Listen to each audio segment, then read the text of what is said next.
रूपा की साजिश हुई नाकाम। अहाना को मिला 50 लाख का कॉन्ट्रैक्ट। बड़े घर की छोटी बहू के आज के एपिसोड में अहाना की जिंदगी और उसके संघर्ष की एक ऐसी गाथा दिखाई गई जिसने सफलता के नए मायने लिख दिए हैं। कहानी के इस मोड़ पर जहां अहाना ने अपने ससुराल वालों के लिए 60 लाख का सरकारी चेक हासिल कर लिया था, वहीं उसकी सीनियर सहकर्मी रूपा के दिल में नफरत और ईर्ष्या की आग धधक रही थी। रूपा को यह बर्दाश्त नहीं हो रहा था कि एक मामूली सी बहू ने न केवल ऑफिस में अपनी पैठ जमा ली है, बल्कि अपने परिवार को भी इतना बड़ा फायदा पहुंचा दिया है। रूपा ने ठान लिया था कि वह अहाना के इस महल को बनने से पहले ही ढा देगी। उसने अपनी अगली चाल बहुत ही शातिराना तरीके से चली। रूपा ने गुप्त रूप से एक सरकारी इंस्पेक्टर को अहाना के घर के कारखाने पर जांच के लिए भेज दिया। यह इंस्पेक्टर कोई साधारण जांच करने नहीं आया था, बल्कि उसे रूपा ने पहले ही समझा दिया था कि उसे वहां जाकर अहाना के परिवार को मानसिक रूप से तोड़ना है। जब इंस्पेक्टर अचानक दुर्गा देवी सेन के घर पहुंचा और कारखाने का मुआयना करने लगा तो घर में अफरा तफरी मच गई। इंस्पेक्टर ने वहां पहुंचते ही अपना रौब जमाना शुरू कर दिया और मूर्तियों को देखते हुए कई कमियां निकालने की कोशिश की। उसने दावा किया कि कारखाने में सुरक्षा मानकों का बिल्कुल भी पालन नहीं हो रहा है और जिस जगह पर यह काम हो रहा है वहाँ एक रिहायशी इलाका है, इसलिए यहाँ औद्योगिक काम करना कानूनी रूप से पूरी तरह गलत है। इंस्पेक्टर की कड़क आवाज और उसकी धमकियों को सुनकर दुर्गा देवी बुरी तरह घबरा गईं। उन्हें लगा कि उनके पूर्वजों का यह हुनर और अहाना की मेहनत अब मिट्टी में मिल जाएगी। इंस्पेक्टर ने यहाँ तक कह दिया कि वह अभी के अभी इस कारखाने पर सील लगा देगा और अहाना पर धोखाधड़ी का केस दर्ज होगा। यह सुनकर दुर्गा देवी की आंखों के सामने अंधेरा छा गया। उन्हें लगा कि शायद अब सब कुछ बंद हो जाएगा और अहाना की बदनामी पूरे शहर में हो जाएगी। अहाना को जब ऑफिस में खबर मिली कि उसके घर पर सरकारी छापा पड़ा है तो वह पल भर के लिए भी नहीं डरी। वह जानती थी कि उसने कुछ भी गलत नहीं किया है। वह तुरंत ऑफिस से घर की ओर भागी। वहां पहुंचकर उसने देखा कि इंस्पेक्टर उसकी सासू माँ को बुरी तरह डरा रहा है। अहाना ने वहां पहुंचकर बहुत ही शांति और बुद्धिमानी से काम लिया। उसने इंस्पेक्टर के सामने गिड़गिड़ाने के बजाय सीधे उसके सवालों के जवाब मांगे। अहाना ने इंस्पेक्टर को वे सारे पुख्ता दस्तावेज दिखाए जो उसने प्रोजेक्ट अप्रूवल के वक्त बहुत बारीकी से तैयार किए थे। इन दस्तावेजों में स्पष्ट रूप से लिखा था कि यह सब बातें और शहर थे एक घरेलू उद्योग है जिसे सरकार की नई और विशेष महिला स्वरोजगार योजना के तहत रिहायशी इलाकों में भी चलाने की पूरी छूट मिली हुई है। अहाना ने हार मानने के बजाय इंस्पेक्टर की आंखों में आंखें डालकर कहा कि अगर उन्हें अभी भी कोई शिकायत है या वे नियमों को नहीं समझते तो वे सीधे उसके बॉस से बात करें और लिखित में अपनी रिपोर्ट दे। इंस्पेक्टर, जो असल में रूपा के कहने पर और रिश्वत की उम्मीद में वहां आया था, अहाना के इस कड़े और पेशेवर रुख को देखकर पूरी तरह से पस्त हो गया। उसे समझ आ गया कि इस लड़की को कानून की पूरी जानकारी है और उसे डराना आसान नहीं है। वह बिना कुछ बोले वहां से खिसक गया। इस घटना ने अहाना को और भी ज्यादा सतर्क और मजबूत कर दिया। उसने समझ लिया था कि सफलता की राह में अब उसके दुश्मन साये की तरह उसका पीछा करेंगे और उसे हर कदम अब फूंक फूंक कर रखना होगा। अहाना ने तुरंत कारखाने में आधुनिक तकनीक के सीसीटीवी कैमरे लगवाए ताकि हर गतिविधि पर नजर रखी जा सके और हर छोटे बड़े लेन देन का पक्का हिसाब रखना शुरू कर दिया ताकि भविष्य में कोई उसकी ईमानदारी पर उंगली न उठा सके। अब अहाना और उसके परिवार के सामने सबसे बड़ी चुनौती थी एक अंतर्राष्ट्रीय प्रदर्शनी एग्जीबिशन के लिए मूर्तियों की सप्लाई करना। अहाना के बॉस ने स्पष्ट कर दिया था कि यह उनके लिए अग्नि परीक्षा है। अगर इस प्रदर्शनी में उनकी मूर्तियां विदेशी खरीदारों को पसंद आ गईं, तो उन्हें विदेशों से भी बड़े बड़े ऑर्डर मिल सकते हैं जो इस छोटे से कारखाने की किस्मत बदल देंगे। अहाना की सासू माँ दुर्गा देवी और घर की बाकी बहुओं ने इसे अपनी प्रतिष्ठा का सवाल बना लिया। पूरा परिवार दिन रात एक करके काम में जुट गया। दुर्गा देवी की कलात्मक उंगलियां मिट्टी में जान फूंक रही थीं और अहाना अपनी मार्केटिंग स्ट्रैटेजी से उस हुनर को दुनिया के सामने पेश करने का ढांचा तैयार कर रही थी। देखते ही देखते ऐसी अद्भुत और अलौकिक मूर्तियां तैयार हुईं कि जो भी उन्हें देखता बस देखता रह जाता। हर मूर्ति एक कहानी कह रही थी। लेकिन प्रदर्शनी से ठीक एक रात पहले रूपा ने अपनी नफरत की इंतहा पार कर दी। उसने अपना आखिरी और सबसे खतरनाक कार्ड खेला।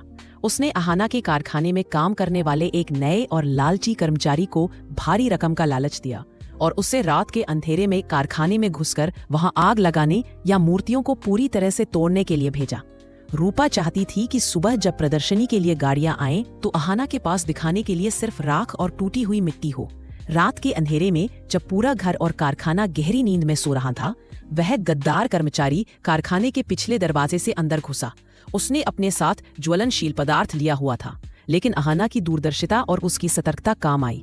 उसने जो मोशन सेंसर वाले सीसीटीवी कैमरे लगवाए थे, उनका अलर्ट तुरंत उसके मोबाइल फोन पर बज उठा। अहाना और उसके पति तुरंत कारखाने की ओर दौड़े। उन्होंने उस आदमी को रंगे हाथों पकड़ लिया जब वह मूर्तियों पर तेल छिड़कने ही वाला था। अहाना ने जब उस कर्मचारी को पकड़ा और पुलिस की धमकी दी तो वह टूट गया और उसमें रोते हुए कबूल कर लिया कि उसे यह सब करने के लिए रूपा मैडम ने पैसे दिए थे और वही उसे गाइड कर रही थी। अहाना के पास अब रूपा के खिलाफ न केवल डिजिटल सबूत थे बल्कि एक चश्मदीद गवाह भी था। अगले दिन प्रदर्शनी की सुबह थी, लेकिन अहाना के लिए यह सिर्फ व्यापार का दिन नहीं बल्कि इंसाफ का दिन भी था। उसने रात में ही उन बेहतरीन और कीमती मूर्तियों को एक सुरक्षित और गुप्त जगह पर शिफ्ट करवा दिया था ताकि सुबह की लोडिंग में कोई दिक्कत ना आए। सूरज की पहली किरण के साथ अहाना सीधे अपने ऑफिस पहुंची और बॉस के केबिन में जाकर सारा सच, सीसीटीवी फुटेज और उस कर्मचारी का रिकॉर्ड किया हुआ बयान उनके सामने रख दिया। अहाना के बॉस यह सब जानकर और देखकर आग बबूला हो गए। उन्हें यकीन नहीं हो रहा था कि उनके विभाग में काम करने वाली एक सीनियर अधिकारी इस हद तक गिर सकती है कि वह सरकारी संपत्ति और एक गरीब परिवार के भविष्य को आग लगाने की कोशिश करे। उन्होंने तुरंत रूपा को अपने केबिन में बुलाया। रूपा, जो अहाना की बर्बादी की खबर सुनने का इंतजार कर रही थी, जब केबिन में आई तो बॉस का रौद्र रूप देखकर उसके पसीने छूट गए। बॉस ने पूरी ऑफिस की मौजूदगी में रूपा को बुरी तरह फटकारा और उसे तत्काल प्रभाव से नौकरी से बर्खास्त टर्मिनेट करने का आदेश दिया। बॉस ने भरे गले से कहा कि अहाना जैसी ईमानदार और मेहनती कर्मचारी पर उंगली उठाने वाली रूपा खुद एक अपराधी है और वह इस विभाग में रहने के काबिल नहीं है। रूपा अपनी बेइज्जती का घूंट पीकर और रोती बिलखती ऑफिस से बाहर निकली, जबकि ऑफिस के बाकी कर्मचारी अहाना की बहादुरी और उसकी सच्चाई के सम्मान में तालियां बजाने लगे। अहाना ने आज दुनिया को साबित कर दिया था कि सच्चाई की राह पर चलते हुए कठिनाइयां जरूर आती हैं, लेकिन जीत हमेशा सच की ही होती है। प्रदर्शनी का दिन अहाना के परिवार के लिए किसी ऐतिहासिक उत्सव जैसा साबित हुआ।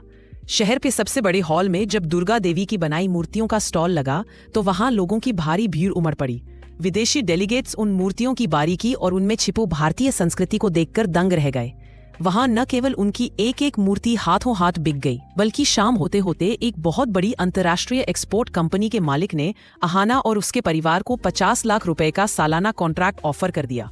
ये अहाना के उस सपने की जीत थी जो उसने अपनी सासू माँ की आंखों में देखा था। जब प्रदर्शनी के समापन समारोह में अहाना को उसकी सासू माँ दुर्गा देवी और पूरे परिवार के साथ मंच पर बुलाया गया तो अहाना की आंखों में गर्व और संतोष के आंसू थे। पूरा हॉल तालियों की गड़गड़ाहट से गूंज रहा था।